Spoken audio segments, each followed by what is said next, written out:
guys, welcome back to my channel. So today's video is going to be a review and demo over a brand spanking new foundation. Today we are talking about the Anastasia Stick Foundation. So I believe this launched in August. I think it was August 16th was the official launch date. So I have worn this all day long. I've been doing this little thing where I've done the demo in the morning and then come back at the very end of the day to show you guys how it wore. You can see it all. You can see how it applies and you can see how it wears without taking 15 minutes to do it in a video. So I have had this on since about 7:30 this morning. It is now about 5:20, we'll say about 5:30. So I will insert the demo as I'm talking about it so you guys can actually see how it's applying and all that stuff. So just fair warning, this morning I had a very hard workout, so I looked pretty redonkulous. My face was super red, very splotchy and sweaty. My hair was a hot mess. No, it wasn't even a hot mess, it was a cold mess. It was the worst mess it was just the worst mess of messes. So as you will see, on one side of my face I applied it with a beauty blender, on the other side I used a brush. I used the Morphe M439 brush, which is just a round top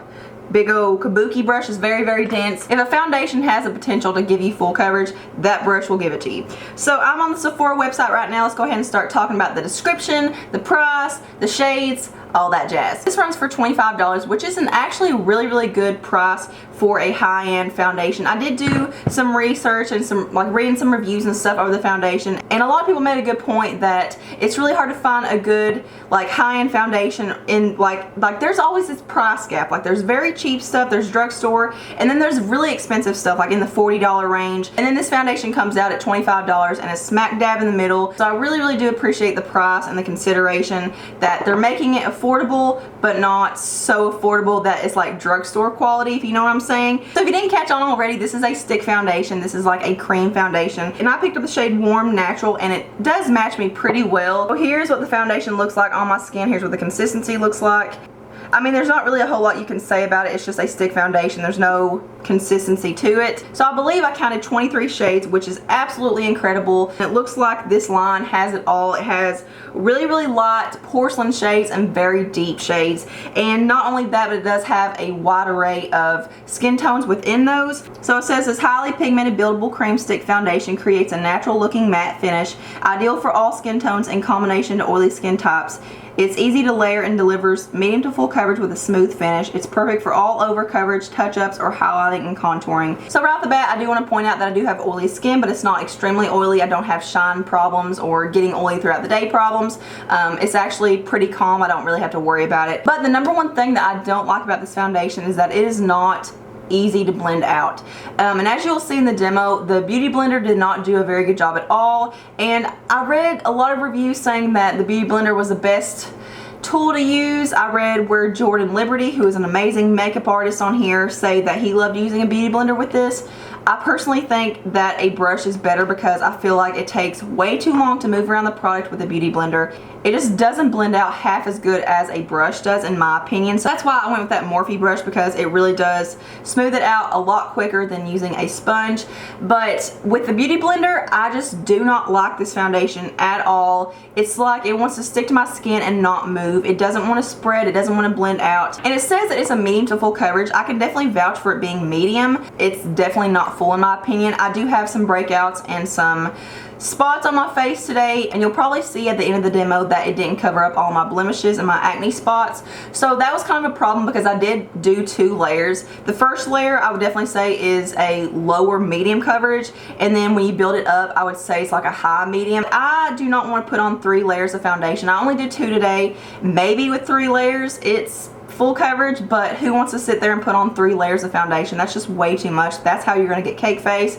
So as far as the finish goes, I would call this like a satin matte finish. It's not super like full matte, but I would say it's like a demi matte, but it has a little bit of a satin aspect to it. So as far as the longevity goes, like I said, I've had this on since 7:30 this morning. It is now 5:30, so I've had this on for a good 10 hours, and everything is pretty much still in place. My highlight, my bronzer, blush, everything is still pretty much there. But another thing I do want to point out is that I was looking up close earlier, and this definitely looks kind of cakey. So I was looking up close at my chin, and it looks like I have 15 layers of product on my face. It's just especially around my chin. I didn't really notice it anywhere else, but I will get a mirror out and look at it in just a second. It just looked really splotchy and gross and cakey. So now that I'm looking up close at it with a mirror, I definitely see more like shine and oiliness coming through, like especially like right through here. On my forehead's really bad, on my chin's really bad, like places that I didn't put highlights. So like I said, I'm not a person that has super oily, problematic skin. It's kind of settling into fine lines up here on my forehead. So here's what the foundation looks like up close. I mean, the highlight's still there, blush is still there, bronzer has faded quite a bit. As you can see right here, I have some blemishes, like little acne spots poking through. These were here this morning when I applied it. This is what it looked like this morning. So I just want to point that out, that it is definitely not full coverage. There's a little bit of cakiness right through here. So my final verdict is that I'm just not a big fan of this foundation. I know a lot of people like it, a lot of people are raving about it. I'm just not one of those people, but just keep in mind, this is just one opinion, this is just one person. You could try it and you may absolutely love it.